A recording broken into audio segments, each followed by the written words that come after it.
You're watching Leafs Morning Take with host Nick Alberga and former NHLer Jay Rosehill. The show starts now. Tell you what, folks, it's getting mighty cold out there. It feels like hockey weather. It is Tuesday, October 15th. Nick Alberga, Jay Rosehill, the Tuesday edition of Leafs Morning Take. What's going on, Rosie?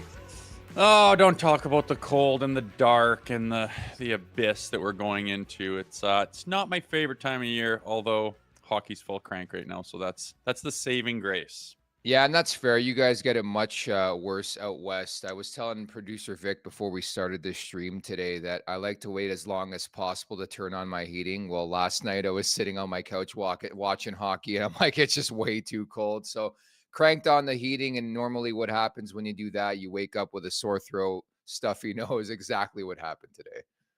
Suck on that. My kid just keeps asking me, is there going to be snow for Halloween? Is there going to be snow for Halloween? And I'm just like, buddy, I could not tell you. It is a coin flip. But actually, we had the most beautiful day I've ever seen yesterday. It was like 15 degrees, not a breath of wind, and we were out on the deck the whole time for Thanksgiving with some friends, so it was pretty wicked. Yeah, I was laughing at the chat because somebody brought up a good point. I can't remember who, but Rosie and brunch just don't go good together. But how was the brunch yesterday? It was good, man. It was good. There's no complaints. I love these holidays. You get together and have a bite to eat and a little drinky poo. And after a little while, we went out scouting for some geese and ducks and birds and went out to the country, and life was good. I was laughing at that. So we have a group chat for this show with producer Vic, and Rosie's like, let's go hunting or something. Like your best Brian Burke impression yesterday, I guess. Berkey bought land like right out next to me. My buddy poured some concrete for him, and he's out there. He's got it's a chunk of land that's strictly for bird hunting, I think. So he is into it, that's for sure. You guys connect yet or what? We haven't. He said, come on out anytime, but schedules and whatnot. It's my life is basically in front of this thing or in the hockey arena coaching kids. So that's me for the next 7 months. Very, very busy time for sure. And it's good and perfect that we brought up Brian Burke because the Maple Leafs, as you know, Rosie, give a lot back to the community. And maybe it was at its forefront under Berkey, but Anthony Stolarz, Nick Robertson, and Chris Tanev represented the Leafs at the team's annual Thanksgiving Day visit to Covenant House in Toronto. They signed autographs, helped to serve 400 meals to youth age 16 to 24. What do you remember about your time as a Maple Leaf and giving back to the community? Yeah, well, there's no shortage of like opportunities when you're on the Maple Leafs. I mean, they're paying you to be there to shake hands while they open a store. You go to the Toronto Film Festival and meet celebs and all these things you're able to do that are, pretty fancy and pretty awesome. But then on the other side of that, there's so many things you can do that give back, and that you're giving your time and just, you just show up to try to create a little bit of awareness, and lots of things like they were doing yesterday to kind of help out charities, help out the city, and help out the less fortunate. There's tons of things that you can do, and I think most of the time, everyone that's in the room, like the sign-up sheet just gets filled up quick because guys are willing to go give back and maybe feel good about, the position that they're in. So it's always nice to see that stuff. Yeah, I was going to ask that. Like, how do they figure out who goes where? Is it just a sign-up sheet when the season starts? You put your name down? Yeah, I'm trying to think of things just pop up, and the team behind the scenes is like, hey, we need 3 guys, 4 guys, and just I don't think they have to look very hard. They come in during breakfast and kind of just say, hey guys, can we do this, or have a sign up sheet in the locker room, and people are always quick to put their hand up if they can. Like I said, there's so many blessings being, especially on the Toronto Maple Leafs in that city, that when guys get an opportunity to say, hey, you know what, I can do something that's for others, not just for myself, lots of opportunity to do that. And when you go to those things, especially with kids or people that are having a rough time or are in need in some way, shape, and form, when some of the Leafs, doesn't really matter, but especially the big boys walk in and shake hands and take pictures and stuff like that, the smile on people's faces, it's pretty easy to do, and it seems to mean a lot to people. So that was always a nice thing that you're able to do when you're playing for that outfit. Yeah, I imagine it really puts life into perspective, even for millionaires, when you walk in and you see the lives of other people, right? I think that's the cool aspect. And as mentioned, like Brian Burke came in and he's like, this is the way we're doing things. And I don't want to call him a pioneer for this because I'm sure it happened before him. But you look around the league, Rosie, I watch out of market games all the time, and they show commercials of charities and community work. It's nothing like it was maybe 15, 20 years ago, where I think on a daily basis, these guys are out in the community doing something. Yeah, and as they should, right? I mean, you're in a position to help, and you don't even have to go, build a house with a hammer. You can just show up and smile and say hi, and that means the world to some people. Which, whether you agree with that or not, if you think athletes are important or celebs or whatever, I don't know. Some people sure seem to think so, and especially when it comes to kids, you help out a little bit, and especially when it's something that tugs at your heartstrings. Or, I mean, you go to the children's hospitals and stuff like that, man, it's hard to even go there because you see these struggling families and stuff, and you know that every day is just the same negativity and awful fight that they're going through. And then you get to show up and they just forget all that for a little while and see you guys show up in a jersey and take some pictures, ask some questions. It's pretty neat. And I got to see that to a degree on the other side. Like a couple years ago, I went with my kid. I think he was 9 years old, and we went to Toronto and went and saw a Leafs game, and he was just in his prime, collecting the hockey cards and learning who the players were. And I went down to the family lounge afterwards to see Simmer, who I played with, and Marner and Matthews and Tavares and Willie are cruising by and just taking pictures, signing his cards, and I was on the other side seeing the smile on his face and seeing that make like the kid's entire year. So little things like that are easy to do for players, and it's good that they're out there doing them. It's important. I heard rumors about that night. You actually asked Mitch Marner for his autograph. Can you confirm that? I didn't personally, but I made sure he signed my kid's thing, and he was good about it. Hey, like I said, all the guys are good guys with good heads on their shoulders. It's a different story when you're going deep into the play and the team and everything else. But off the ice like that, they're just good people. I can only picture you as a parent, especially to somebody like that. You're signing this right now. You Oh have yeah. no shot in hell you're doing this. I could only imagine that conversation with you and Mitch Marner. Hey, Mitch, can you sign this, please? Yeah, exactly. That would be me. I'm just Mr. Nice Guy always. You know that. Yeah. John Gallagher writes in, at least Rosie didn't have to do fashion shows like in Slapshot. Can you confirm that? You never did a fashion show? No, never did anything like that. I probably would have been the guy that did what after if they didn't shut that down. But no, nothing was ever nothing ever was degrading or anything. Actually, one time I was in Norfolk and there was a girl who was Miss Virginia, right? She was a beauty pageant queen, and her shtick was that she played hockey, and it was that she was saying at Penn and all this stuff, but it was like a community college Penn type thing. We got her out on the ice for pregame skate, and she couldn't move. She couldn't move laterally. She couldn't go into the butterfly. And I was like, geez. So the thing was, we're going to take 10 shots on this girl at intermission, and every save was X amount for charity, right? So I'm like, okay. And I was suspended for getting in a fight in warm up. So I was the guy that went and did this shootout. And I said, okay, if I go to one side or the other, just slide against that post, okay?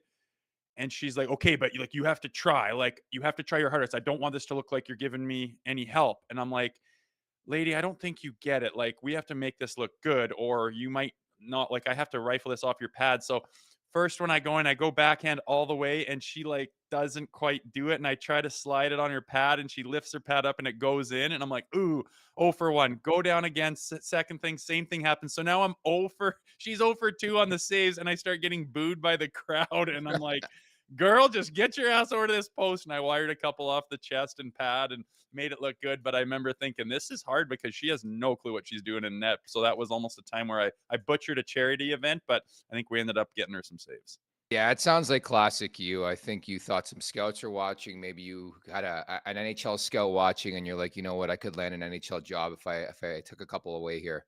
Yeah, if I light this girl up and my suspension's over, I could have some time in the big league. I was gonna ask you too. You ever have any scraps in practice? If it feels like it's an annual tradition in the NHL, where it's like on social media it blows up. There's a Tilly in practice. That's exactly what happened yesterday in Buffalo. Rasmus Dahlin, I don't know what he was doing, going for a hip check in practice on Peyton Krebs, who got in a scrap last week, by the way. But they sort of went at it. This happens a lot, no? Yeah, it does. It's just a competitive spirit thing, two guys. It's just like, why can you get into a fight with a guy on the other team and then go have a beer with them afterwards or tap him on the head after? It's just in the moment with that competitive spirit when the tensions are high and it builds.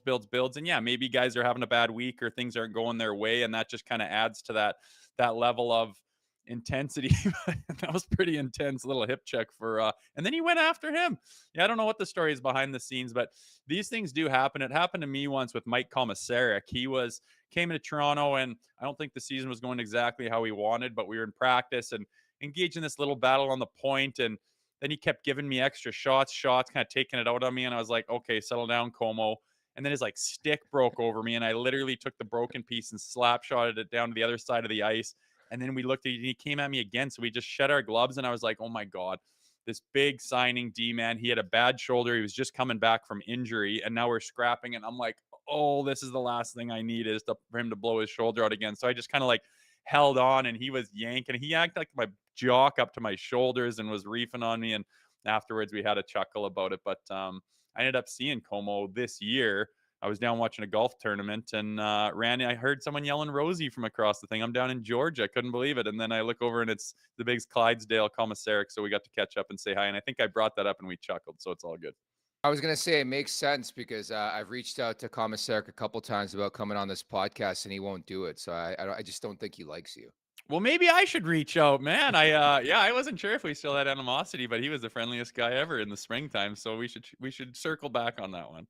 In all actuality, what he did say to me, he's like, I would love to come on with you guys, but I can't. I think he's working for the Vancouver Canucks right now. Oh, there you go. Yeah. Life goes on. Try again. Yeah, later. but You are a hound dog with those guests, so I'm sure you won't give up that easy. you got to be, man. You got to be. We're still trying on a lot of big names. Maybe one day, maybe if this podcast gets to like 20,000 subscribers, you just never know what can come to fruition here. But I thought that was interesting from Buffalo Sabres practice. It's been another difficult start for that team. They got the win the other day, so good on them. That video courtesy of Sarah Holland down in Buffalo does some great work over there. But it just seems like every year in the first 2 weeks of the season, there's something like this that takes place, and everybody's like, oh my goodness, I can't believe it. But I think it's the competitive nature of a hockey player, Rosie. Exactly. It's those guys are probably just fine today. Maybe there's a little bit of behind the scenes stuff, but like I said, the pressure of the season, intensity, competitive spirit, not wanting to back down. All of a sudden, you get into, even if it's just drills with your line mates and with your teammates, things go wrong, and it's hard just to shut that stuff off. And sometimes it comes to blows, and that's the best thing you can have is everyone just blow the lines out, and then, hey, that's done. All right, let's get back to work. And it's not a big deal. And I think that some people that aren't in that world or haven't been part of that world or aren't really wired that way have trouble understanding it. But for those guys that are at the high end of their sport, it's not a huge deal to have things come to blows like that, and then pat on the ass after and, hey, no worries, buddy, let's get going here again. Unsurprisingly, they squashed it. Peyton Krebs on Instagram, hugging my best friend when we score, and he tags Rasmus Dahlin with a picture. So it's over. Beef Exactly. Squashed. Yeah, there you go. No big deal. I don't know. Yeah, guys are weird, man. Guys are weird. They can do that kind of thing. They can literally get into a fight with each other and then go out for a dinner, a drink after, and have a bullshit. So they can turn it on and turn it off just as easy, which is a good thing, obviously, because you don't want that stuff festering. And unless there's some personal animosity, which I don't believe there is more often than not, you can park it pretty quick. So we caught up with Joel Quenneville yesterday, didn't we? Yeah, we did. I like that guy, man. He's whatever. It is what it is, but I think he's ready to get back in the NHL, and I think whoever lands that guy is going to be damn happy that they get to use his services. I think he's got a lot to offer, tons of experience, and by all accounts, again, 40 years in the league without as much of a hiccup until the thing that went down in Chicago was what it was. And I think he's paid enough for his part in that, and he's ready to go back to coaching and doing what he does best. Like I said, 40 years in the league, and no one's ever had a real bad thing to say about him. So by all accounts, he's a good guy, and he deserves to be back in the game. So I'm excited for him. And so our exclusive interview with Joel Quenneville coming up in about 10 to 15 minutes from now. Get those super chats in right now here on YouTube at the Leafs Nation 401. Hit that subscribe button, pound that like button, Leafs Morning Take, wherever you find your podcast. Make sure to leave us a 5-star review. And don't forget to visit the LeafsNation.com. Prime Monday Night Hockey on Prime Video is here. It's the exclusive home for the NHL on Monday nights in Canada. Coming up next is a game. The Maple Leafs at home to the Tampa Bay Lightning next Monday. Looking forward to that. We got Toronto and Winnipeg on October 28th. New Jersey and Edmonton November 4th. And then in the early part of November, Los Angeles into Calgary. Fans can watch Prime Monday Night Hockey on Prime Video at no added cost through their membership by navigating to the sports section of the app, where the broadcast will be prominently placed and accessible. Fans that do not currently have a Prime membership can sign up for a 30-day free trial, and students can be able a 6-month free trial at amazon.ca/Amazon Prime Prime Monday Night Hockey. It's on Monday. It's on Prime. I should probably read the ad before I do it, eh? Almost got through that. Couple of hiccups, but pretty clear Prime's getting into the hockey business right now, which is pretty cool. Anytime big outfit like that spending some dough to bring some awareness and some availability to the sport that we care about the most, it's a pretty good deal, man. So that's exciting. That was a butcher job. I might it was. spend the majority of my Tuesday just rereading that ad, so I'm ready to go for it tomorrow, okay? Yeah, that's for the best. Hey, Jesus. these things It's like 3 pages long. You're coming anyway. off of a holiday. Well, we didn't get a holiday yesterday, No, we but didn't. I imagine you get some turkey in you and your mind was shut off for a minute. So hey, for sure the chat will let you off this time. Accountability, man. Unacceptable. I'll be better next time I have my Prime Video ad read there, folks. So Leafs practice today. Some news and notes. John Tavares is back. No Willie Nylander. Illness, they're saying, I guess, so the flu's going through the room. And Joseph Wall, I believe, didn't take shots. He did some movement. He's nowhere close. So.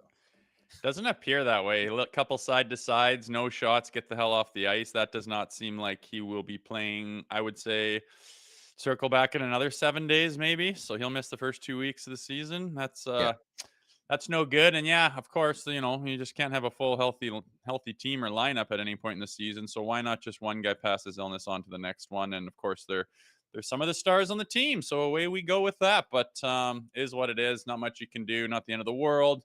And we'll see if that power play looks any different. Tavares sitting out now. Willie, we'll see what they move things around a little bit. But OEL on that back end, I think, is a good move. I don't know. I honestly, with that peeper, throw anything against the wall, see if it works. Break up Marner and Matthews. I don't care. Do what you got to do. But man, you can't get any worse, and you've got to try to find some chemistry somewhere.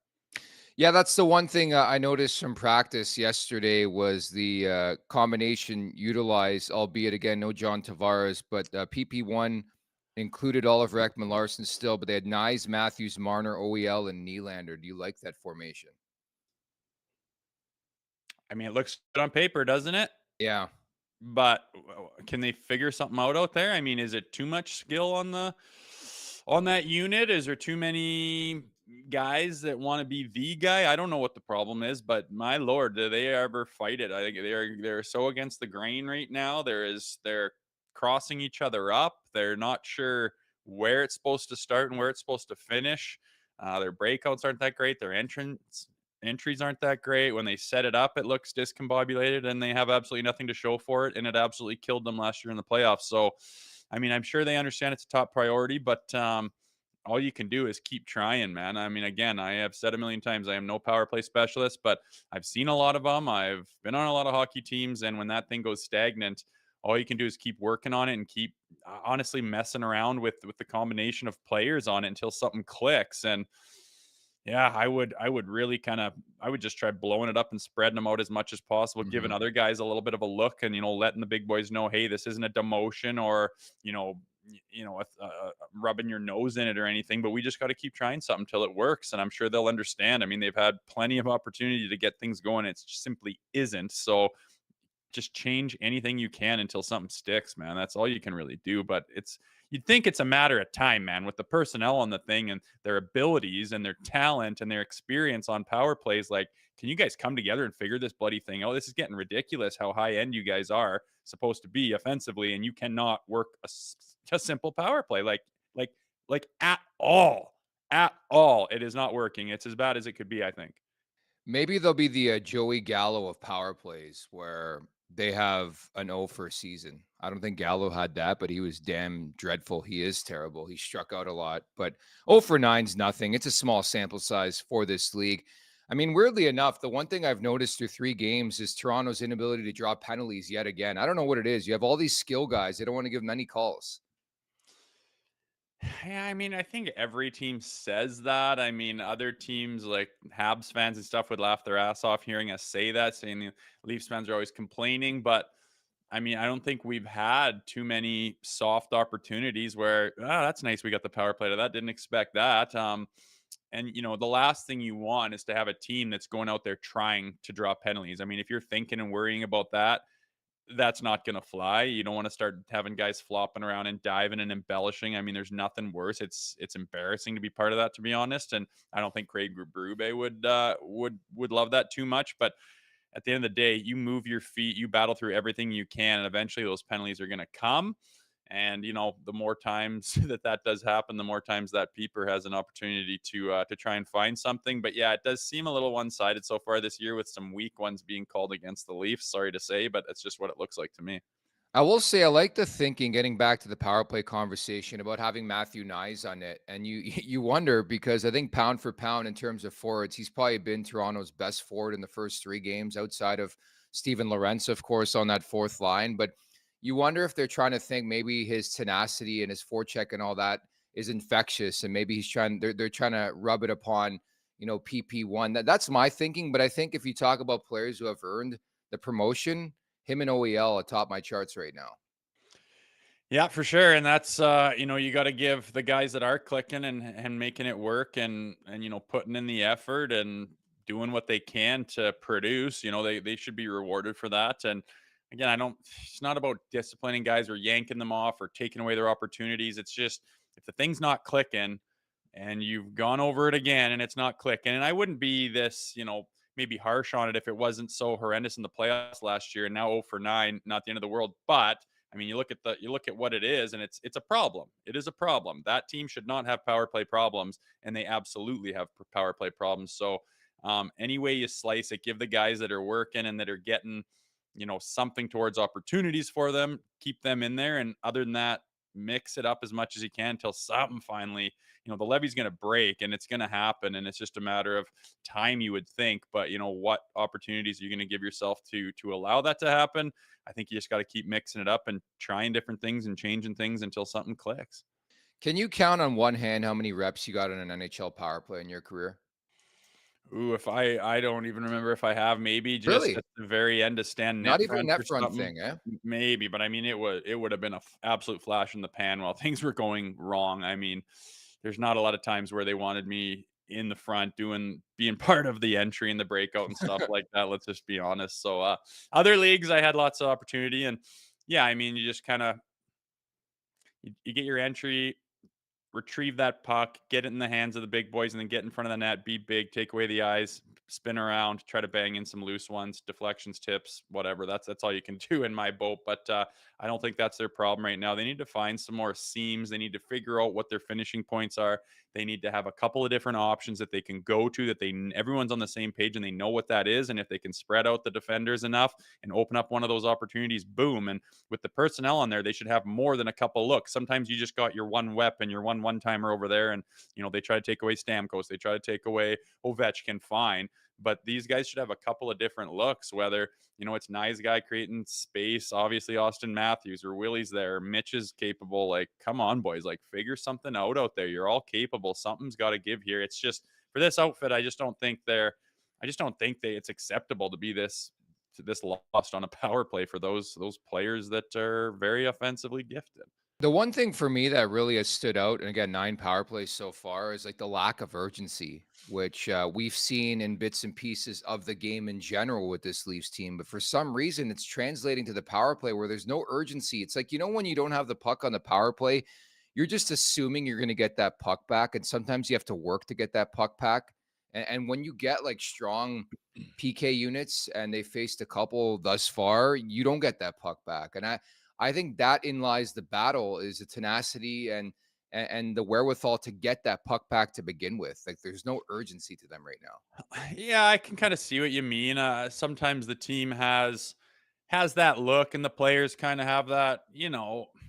You look at some of the guys that are playing, the Tchuks and the Marchands, those guys that are effective and play with some tenacity. It's like the look on their faces. You can tell that if something like that's going on, it's not acceptable. And if things aren't going well, they'll do something drastic to go and change the narrative. And sometimes our guys are just kind of like, kind of ho hum out there, and nothing doesn't look on their face. And I think that's a product of playing in Toronto, and you don't want to show emotion, and you don't want to give the writers something to talk about, something to write about, something to ask you about, so they stay pretty stoic and pretty monotone. And Yeah, it is what it is. But I mean, sometimes when things are going wrong from a fan's perspective, you'd like to see some emotion out there and some tenacity, and you get a little pissed off, and don't be so complacent with it and do something extra or work a little harder. I think the common fan would like to see that. But at the end of the day, I give the guys, their leash of, they know what they're doing. They're in the position that they are for a reason. And I think that, you could look at it from a standpoint of they're not panicking. They're staying patient. They know this is going to break here soon. And you got to give them the credit for that at least. But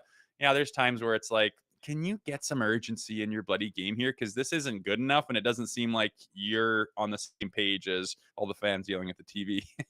Yeah, I know. It's interesting, and we always joke and kid about it in the hockey world about the fans yelling "shoot," but sometimes simplifying it is the best way to it. And I think they need a threat of a shot, and I think Oliver Ekman-Larsson will bring that to the power play. And did you see what happened in Los Angeles yesterday? I could only wonder what that game's going to look like on Wednesday. It was like an 8-7 game in Ottawa yesterday.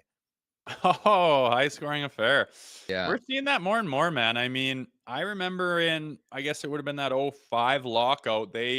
Like, people weren't scoring all that much. Goalies were huge and they were getting athletic, and, the game hadn't quite caught up to itself, and the sticks and the skates and the rules and the way guys are operating. Like, scoring was down and they were worried about it. And they really, they introduced that obstruction. It was difficult for me. It was a reason I switched from defense to forward. Is you couldn't, as a defenseman, do anything to hold this guy up anymore. If your stick went between their legs, it just hand went up penalty. Whether you tripped him up, he lost the puck or not. Just stick can't go between a guy's legs. Can opener was gone. They really wanted to open up the game. That clutching and grabbing, water skiing behind a guy with the big hook, no bueno anymore. They opened it up, and holy smokes! I mean, I think the scoring is up to where it was in the '80s again, and you're seeing these like 8-7. Can you imagine in 2006 or 7 you saw an 8-7 blowout? It just didn't happen very often. And it just shows the results of some of those rule changes, as well as the skill on these players with the equipment they're using. It is impressive to watch these NHL boys this day and age and what they can do with their abilities. I was watching Rangers Wings last night. The Islanders game, I tuned in against Colorado. They're a mess right now. I was watching the Montreal game. There's just so many power plays. Like, I feel like there's no flow to games, and we're seeing with the Maple Leafs where every 2 minutes there's a power play. But again, that goes hand in hand with the increase in offense. No, I guess, but is it all? I mean, how many of those 8-7? How many of those goals? There's 13 of them. I Was think where Ottawa was like 4 for 6 on the peeper yesterday. or 15 goals, 8-7 was it? Yeah. Yeah. So I don't know. Is it? I don't think that it's pure power plays that have got that. And honestly, that's my one gripe. Scoring's up, that's great. Open the game up, that's great. Let these guys show their skill. But for the parade to the penalty box, I really think it hurts the game, because the back and forth, the intensity, the momentum shifts, and like the build up to like who's going to take control of this game.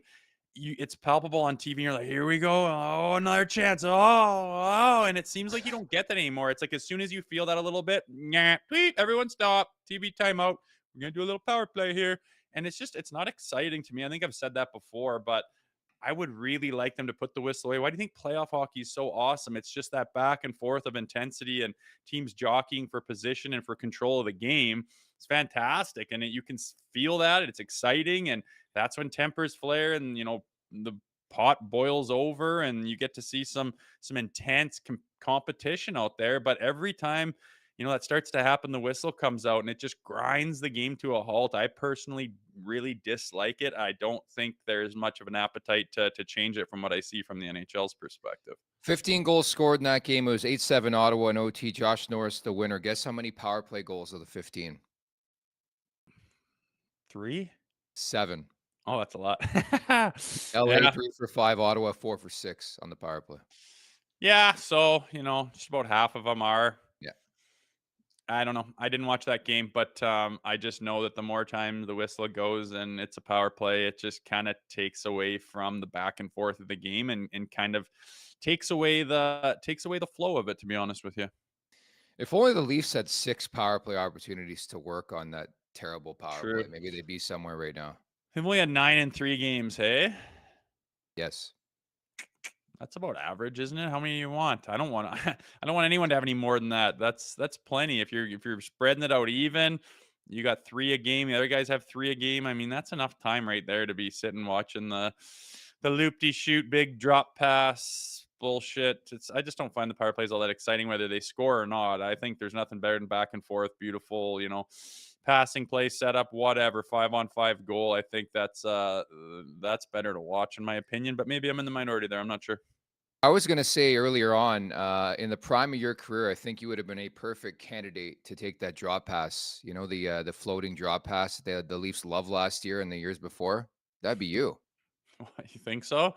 I'd be Probably right not. to get my pocket picked and drop Yeah. it on the wrong guy and then break away the other way for sure. But Yeah. now that just seems to be the thing to do now. I mean, with the PKs, being really pretty strong and, them cutting everything off and their skating ability from some of these killers.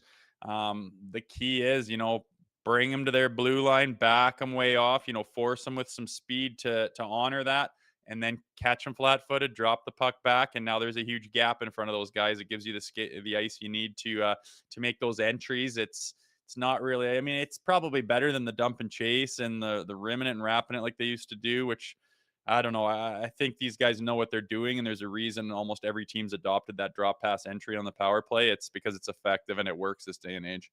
As Max puts it, drop pass into a drop pass. That is so correct in that breakdown. At the Leafs Nation 401, hit that subscribe button, hit that like button. Leafs Morning Take, wherever you find your podcast, make sure to leave us a 5-star review. The following interview is brought to you by Charm Diamond Centers. Get custom ring building delivered in less than 4 weeks with the Charm Masterpiece Program and unbeatable pricing policy. Charm Diamond Centers is proudly Canadian owned and operated since 1972 with more than 85 locations across the country through Charm and their sister brands. For more information, go to charmdiamondcenters.com. That was seamless. Nailed that one. Way Yeah. to go, big guy. I was almost going to take that responsibility over, but you dodged her with that last one there. Good for you, big guy. Any last thoughts before we throw the Q interview here? Nope. I just think he's a good guy to talk to. I was BSing with him beforehand. Who you were doing, Lord knows what, fixing your hair or something. But I had about 10 minutes chatting, catching up with him, and by all accounts, seems like a really awesome guy. And we'll see where like he said, time's ticking right now. I don't know if that was on air or not, but he's like, I'm not getting any younger. Time's ticking here. I want to get going. And it seemed like he was not shy about saying, I'm ready to get a job in the NHL again. And I think whoever gets him, like I said, will be all the better for it. Without further ado, here's Joel Quenneville. You're officially reinstated this summer, eligible to coach once again. You ready to go or what? I look forward to it, the opportunity at some point. It's been a long time here watching games and, watching different teams evolve over the last 2 or 3 years, seeing a lot of different changes in organizations. And, the team I was with last year had a couple of really nice runs. Nice to see some of those guys win a championship. But I'd like to get back. I mean, I'm at a point in my career where not much time left, and I'd love to go at it again soon. Q, I'm sure that will happen sooner than later. And when it does, you get your hands on a new team, and that's the situation Craig Berube's finding himself in. What's your strategy or philosophy as far as how much time you give it to, implement your new systems and let some of your philosophies take hold with a new group? Well, I think that it's a good question, though. But I think initially you come in there, I think you want to get your system going here, be it in training camp or in the middle of a season. I think you're going to have to take what they're doing in the past and kind of the familiarity of systems is very close to coaches or to teams. In the middle of a season, you can adjust whether it's your forecheck, your neutral zones. That stuff, you can tweak a little bit as you go along. Major changes could take a little bit longer. I think players are smart. They adapt as quicker than you think. And I think that, you got line combinations, you got personality, you got ice time allocations, you got a lot of different things you got to go through. And eventually that gets sorted out basically on performance. And a lot of times that makes the decisions for you. And as far as all the pre-planning you like to do, you like to say, oh, we're going to do this, this, and that. But more on a merit basis, that makes that decision. As a head coach, what's the hardest part about the transition when you take on a new team? The hardest part is probably getting acclimated to personalities, and then once you. But I think that we've been in hockey our whole lives. That I think that part gets sorted out quickly. I think we usually have our meetings individually. With each player, go over their role, job description, so we all have a pretty good idea of what we're going to expect from you, or you can expect from me. And from there, you got the team goals, the team leadership, and you get that straightened out. I think that getting on the ice, that's where everybody's familiar with, and getting our team goals together, the systems. I don't think it needs to take that long, but I think you can tweak it as you go along. The bottom line is right off the bat, particularly early, trust your instincts as players and reinforce that as you go along, the little changes you want to make by individually or by alliance or teams. Q, the Toronto Maple Leafs specifically have made some changes this year. From your point of view, they're a team with some potential for sure. What do you see out of them this year? Well, they got they got a veteran team as well as a top end talented group. They've when they get the big guys and Matthews are going, they're a tough team to beat. I mean, he single-handedly could win games. And I think you can see them implementing a balanced attack, 4-line group. Look like they're a little bit stronger, look a little bit bigger as well.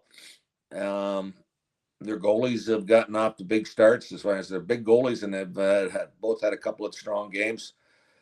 But I think it looks like it's a contribution from across the board, a little bit more balanced as far as allocating ice and expectations, where the third and fourth lines have more of an identity.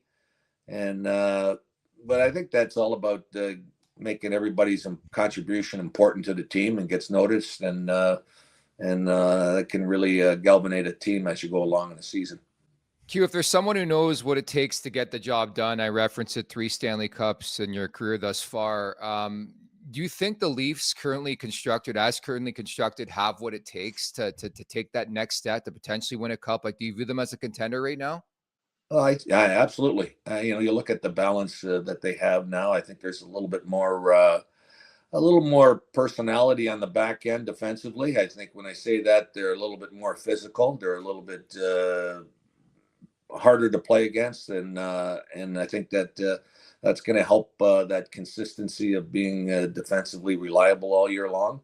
Goaltending, I think that's always a work in progress. I think that's always a strong discussion, and so I think that's a wait and see. But with Hall's health and the other two goalies that came in, I thought they big and they did a good job. So that's there's never enough. That you're not too many teams are going to have that type of ability up front and take advantage of that as you go along, as it being one of the strengths. But and Craig knows how to win. He knows how to compete. He knows how to get the most out of players. I think they respect him a ton. So I think that they got, they've gone through some really great years and highly disappointing endings. And I think there's not too many teams obviously are happy at the end of the year.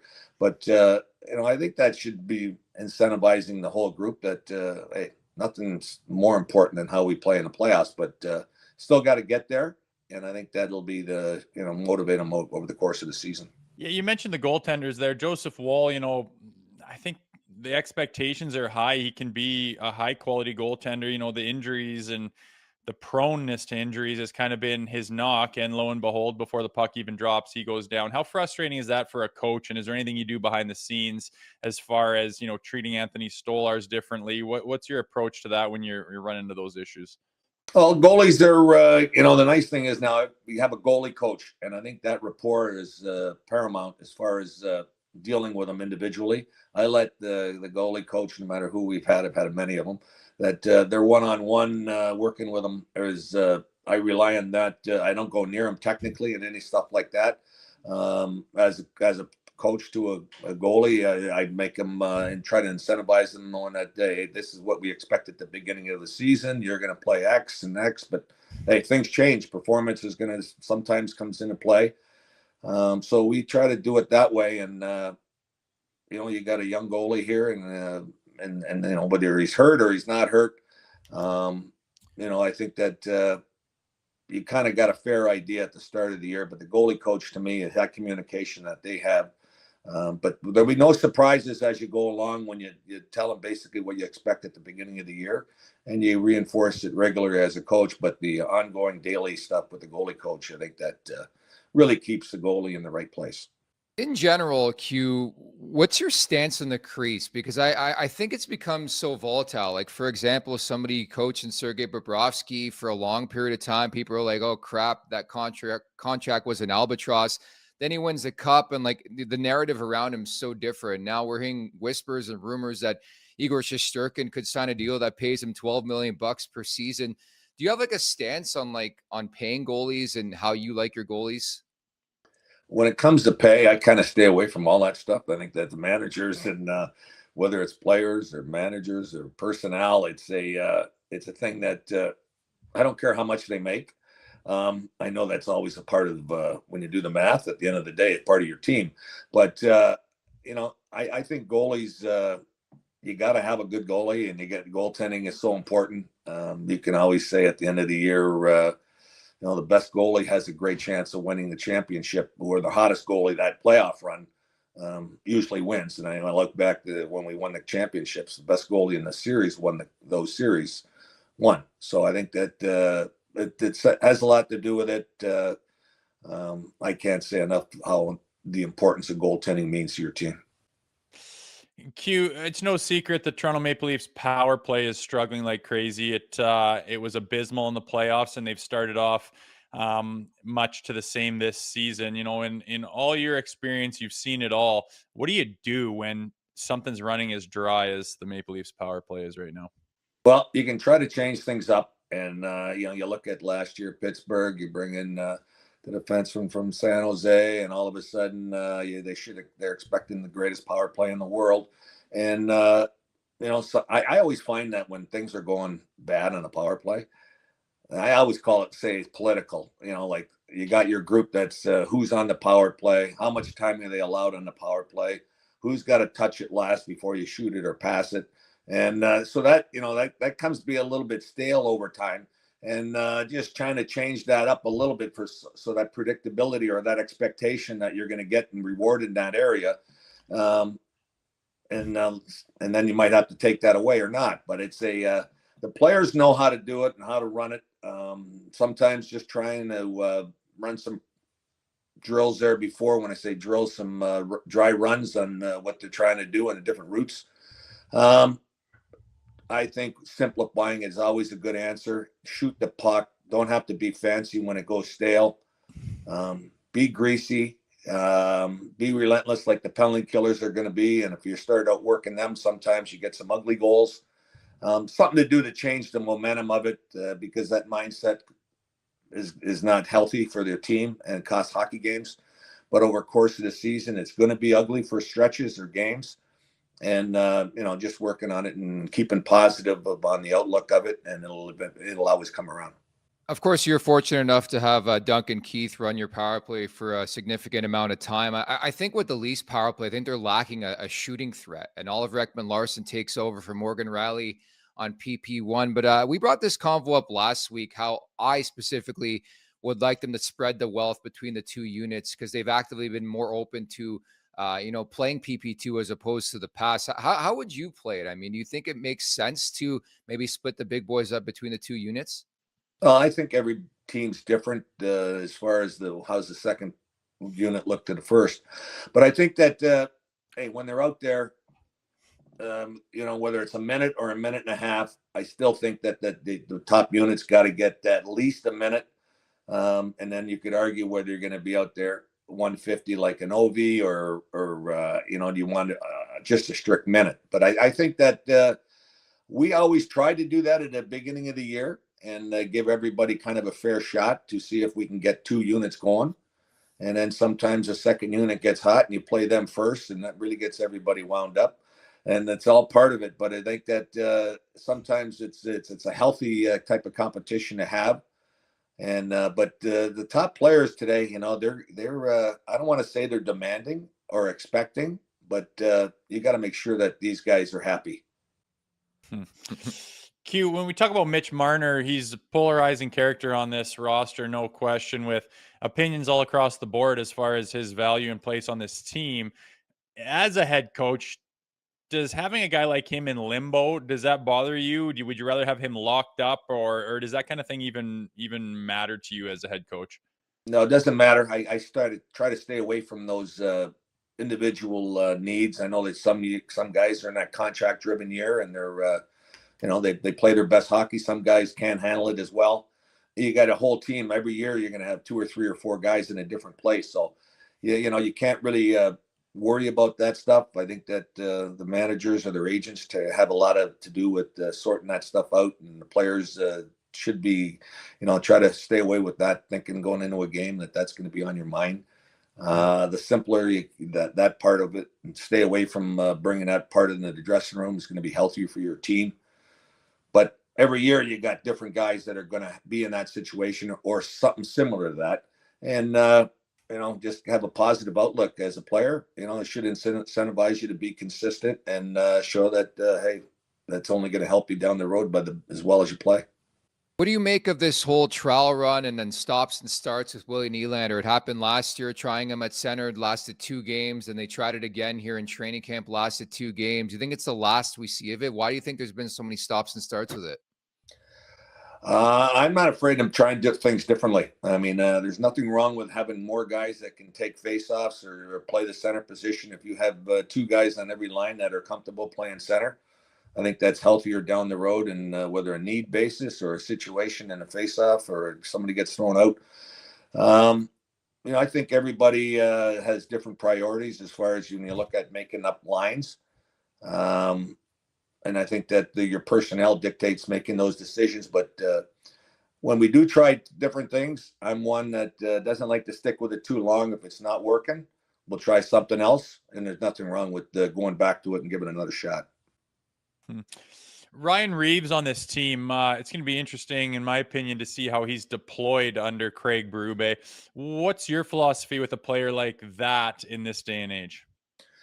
I think the game's changed the last 3 or 4 years. I think you got to be a hard team to play against if you want to win a championship. I think team toughness is important, sticking together. They've got some top end guys that, you want these guys comfortable playing no matter what the situation is. I think Ryan, with his experience, he knows that type of part of the game. And I think he knows the team and the players and recognizes the timing of all that stuff. So he's a pro at it. And I think it seems like there's a greater need for it in today's game. Need, or whether it's a need or it's you almost have to have it. Yeah, I want my team to kick some ass. I love it. Q, we'll wrap with this.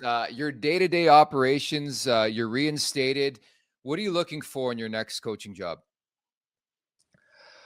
Well, first things is, when it's got to be a good situation would go into knowing that initially walking through the door as an organization, talking a little bit about what I went through and the learning and the how we want to handle these type of situations will be priority. Looking at teams that have a chance to be successful, more so a team that's got a chance to be a playoff team and a chance to win would be teams that we'd be looking at stronger. You're the absolute best. I can't wait to see that mustache back in the NHL. Thank you so much for your time today, Q. Well, my pleasure. Thanks, guys. Appreciate it. There you have it, Coach Q. That was a lot of fun. His second time guesting on this show, Rosie. Yeah, good guy, man. Again, I would love to play for him. Tons of success for a reason, and by all accounts, seems like a good dude. So wish him the best, and thanks to him for coming on the show. Tell you what, he must be Hawkeyeing the league right now. Reinstated, as we referenced in the interview, and you would have to think the first team that it contemplates a coaching change, that's the first call you're making. Like, I'm not going to jump to conclusions here, but like Nashville's off to an 0-2-0 start, unlikely to happen with Andrew Brunette. Colorado 0-3-0, they can't get a stop. Like, you wonder if that goes into the minds of these GMs around the league, knowing a guy like Joel Quenneville's out there winning 3 Stanley Cups in the last 15 years. Yeah, you'd think there'd be some feelers starting to at least creep into some general manager and president and operation guys, all those types of their minds thinking, all right, if I got to do something, who's available? And maybe the idea of Quenneville sitting there ready to go potentially could expedite that process. Someone's going to be the first to grab him, and makes me wonder with Q2, like, does he jump on the first opportunity that comes by, or does he be patient, bide his time, and find the right opportunity or the best opportunity, even if that means waiting a little longer? Depend how horned up he is to get back in the league, I guess. But it will be interesting. I would be very surprised if the whole season went by and Coach Q didn't have a job somewhere. I was chuckling with a buddy the other day because, like, the new coach bump more often than not is a thing in professional sports. Can it be a thing when every team changes their coach like every week? Yeah, well, as we talked about last year, it's more prevalent than ever, just unloading a coach. And again, I think we talked about it. It's the easiest way to make a drastic change to a hockey club. Simple as that. Yeah. Whether it's fair or not, doesn't really matter when, the GM's feet are against the coals and things aren't going well. Sometimes you got to pull a trigger, whether you think the coach is the problem or not. Again, we've been talking about, trying to find chemistry and get something to stick.